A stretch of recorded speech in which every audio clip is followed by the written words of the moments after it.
কম তেলে ঘরে থাকা উপকরণ দিয়েই মজাদার কিছু বানাতে হলে এই রেসিপিটা কিন্তু অবশ্যই একবার ট্রাই করে দেখতেই হবে। ডিম, আলু আর ময়দার এই নাস্তার রেসিপি ছোট থেকে বড় সকলের মুখে হাসি ফোটাবে। এর জন্য প্রথমেই নিয়ে নিচ্ছি দুটো কাঁচা ডিম। ডিম দুটো নিয়ে নিলাম। ডিমটা নিয়ে এবার এটাকে ভালো করে ফেটিয়ে নিতে হবে।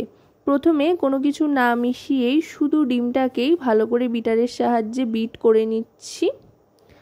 যত ভালো করে এটা বিট করা হবে ততই কিন্তু বেশ একটা ফ্লপি ব্যাপার আসবে, তাই ভালো করে এটা বিট করে নেব। আর এতে কিন্তু ডিমের আধিক্যটাই বেশি হবে। এবার দিয়ে দেবো এতে ময়দা। আপনারা চাইলে আটার ব্যবহারও করতে পারেন, তবে আমি এখানে ময়দা দিয়ে তৈরি করছি। ময়দাটা কিন্তু এখানে গুনে গুনে ছোট চামচের 4 চামচ দিয়ে দিচ্ছি, মানে চা চামচের 4 চামচ আর কি ময়দা এখানে দিয়ে দিচ্ছি দুটো ডিমের সাথে। এবার আবার ভালো করে মিশিয়ে নেব ময়দাটাকে ডিমের সাথে। এমন করে মিশিয়ে নিতে হবে যাতে কোনো রকমের লাম্পস না থাকে, একেবারে স্মুথ একটা ব্যাটার তৈরি হয়। দেখুন একেবারে কিন্তু স্মুথ একটা ব্যাটার তৈরি হয়ে গিয়েছে। এবার এতে দিয়ে দেব পরিমাণ মতো নুন। শুধু নুনই দিচ্ছি, আর কিন্তু কোনো রকমের মশলাপাতি এতে ব্যবহার করব না। নুনটা দিয়ে দিলাম। এবার দিয়ে দেব নুনটা মিশিয়ে নেওয়ার পর সামান্য একটু জল, তাতে একটু পাতলা হবে সেই জন্য। খুব বেশি জল দিচ্ছি না, সামান্য অল্প একটু জল দিয়ে আবার ভালো করে এটাকে মিশিয়ে নেব। ব্যাস, মোটামুটি কিন্তু এখানে এই যে ব্যাটারটা সেটা কিন্তু তৈরি হয়ে গিয়েছে। একটু ঘন করেই ব্যাটারটা তৈরি করতে হবে। এবার এটা সরিয়ে রাখছি। এবার একটা পুর তৈরি করে নেব। তার জন্য কড়াইতে সামান্য পরিমাণে সাদা তেল গরম করে নিচ্ছি। এখানে কিন্তু 2 চামচ পরিমাণে সাদা তেল নিয়েছি। এবার এই সাদা তেলের মধ্যে দিয়ে দিচ্ছি পেঁয়াজ কুচি আর লঙ্কা কুচি। পেঁয়াজ আর লঙ্কা কুচিটা ভালো করে ভাজতে থাকতে হবে।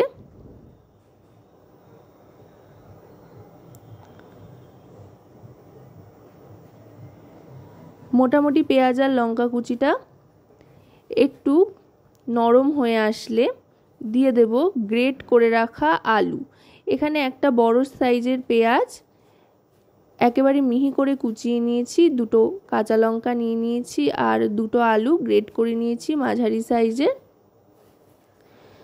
আলু আর পেঁয়াজটা ভাজতে ভাজতে দিয়ে দিচ্ছি হলুদ গুঁড়ো, আর তার সাথে দিয়ে দেব পরিমাণ মতো নুন। নুন আর হলুদ দিয়ে এটাকে আরও খানিকক্ষণ ভালো করে ভাজা ভাজা করে নেব। যেহেতু গ্রেট করা আলু সেই জন্য খুব একটা বেশি সময় লাগবে না ভাজা হতে বা কষিয়ে নিতে। গ্যাসের ফ্লেমটা কিন্তু মিডিয়াম টু লোতে রেখে ভালো করে কষিয়ে নেব। এবার এর মধ্যে দিয়ে দেব আমচুর পাউডার। এতে করে বেশ সুন্দর একটা টক মিষ্টি ফ্লেভার আসবে, বেশ একটা চটপাটা স্বাদ আসবে। এবার দিয়ে দিচ্ছি টমেটো কেচাপ। এতে একটা মিষ্টি মিষ্টি ব্যাপার আসবে আর মাখো মাখোও হবে, বেশ স্পাইসি হবে। টমেটো কেচাপ 1 চামচ পরিমাণে ভর্তি করে দিয়ে দিলাম। দিয়ে এবার পুরোটা ভালো করে মিশিয়ে নেব। গ্যাসের ফ্লেমটাকে মিডিয়াম টু লোর দিকে রেখে একদম ভালো করে যখন পাক খেয়ে আসবে আর কড়াইয়ের থেকে উঠে উঠে আসবে তখন বুঝতে হবে পুরটা কিন্তু তৈরি হয়ে গিয়েছে।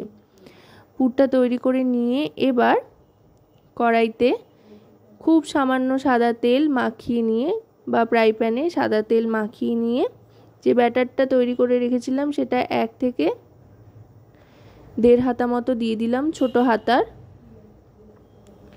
এবার এটাকে আস্তে করে একটু ঘুরিয়ে নিচ্ছি। এখানে বলবার তেমন কিছু নেই, পুরো ব্যাপারটাই দেখবার। এবার গ্যাসের ফ্লেমটা কিন্তু একদম লোতে রেখে এই গোটা কাজটা করতে হবে। যেহেতু ময়দা আর ডিমের তৈরি ব্যাটার, তাই খুব তাড়াতাড়ি কিন্তু টেনে আসবে আর ওলট পালট করতেও খুব একটা বেশি সমস্যা হবে না। এবার ওই পুরটা দিয়ে দিচ্ছি। পুরটা দিয়ে এবার আস্তে করে এটাকে ফোল্ড করে দেব। আমাদের বাড়িতে কিন্তু সবাই এটাকে ডিম পুলি বলে। তবে আপনারা আপনাদের পছন্দ মতো যে কোনো একটা নামকরণ করতেই পারেন, নামে কি আর আসে যায়, খাওয়াটাই আসল। আর যদি স্বাদ ভালো হয় তাহলে আর তো কিছু বলারই থাকে না। এবার আস্তে আস্তে এটাকে দুদিকে ভালো করে বেশ একটু লালচে করে ভেজে নিতে হবে। দেখতে যতটা লোভনীয় হয় খেতেও কিন্তু অসাধারণ হয়। বাচ্চাদের টিফিনে অনেক সময় বাচ্চারা রুটি তরকারি বা পরোটা তরকারি, লুচি তরকারি একঘেয়ে হয়ে যায় বলে খেতে চায় না, এভাবে আপনারা বানিয়ে দিতে পারেন। কম তেলের প্যাটিস বলে চালিয়ে দিতে পারেন, বাচ্চারা কিন্তু বেশ মজা করে খাবে আর টিফিন বক্স ফাঁকা করে ফেলবে। এবার এটাকে দুদিকটায় ভালো করে লালচে করে ভেজে নেব। আর তেলেরও প্রয়োজন নেই, যেটুকু তেল প্রথমে দিয়েছিলাম তাতে করেই কিন্তু হয়ে যাবে। তো আশা করব রেসিপিটি আপনাদের ভালো লাগবে। ভালো লাগলে অবশ্যই রান্নাবাটি চ্যানেলটিকে সাবস্ক্রাইব করে লাইক শেয়ার কমেন্টের মাধ্যমে আমাদের পাশে থাকবেন। আর পাশে থাকা বেল আইকনটি অন করে দেবেন সবার আগে সমস্ত রকম নতুন রান্নার নোটিফিকেশান পাওয়ার জন্য, কারণ আপনাদের জন্য, আপনাদের নিয়েই কিন্তু আমাদের চ্যানেল রান্নাবাটি। তাই আপনাদের প্রত্যেকটা লাইক শেয়ার কমেন্ট সাবস্ক্রাইব কিন্তু আমাদের অনেক অনেক উৎসাহিত করে নতুন নতুন ভিডিও তৈরির জন্য। দেখুন দুদিকে খুব সুন্দর কিন্তু একটা লালচে লালচে স্পট পড়েছে, যেটা দেখতে দারুণ লাগছে আর খেতেও অসম্ভব সুন্দর হয়। গরম গরম খান অথবা একটু ঠান্ডা হয়ে গেলে খান, যেভাবেই খান না কেন খেতে কিন্তু অপূর্ব লাগে। আর বানানোও দেখতেই পেলেন কতটা সহজ, ঘরোয়া উপকরণ দিয়ে চটপট যে কোনো সময় কিন্তু এটা বানিয়ে ফেলতে পারবেন। এবার এটাকে তুলে আমি সার্ভ করে দিচ্ছি।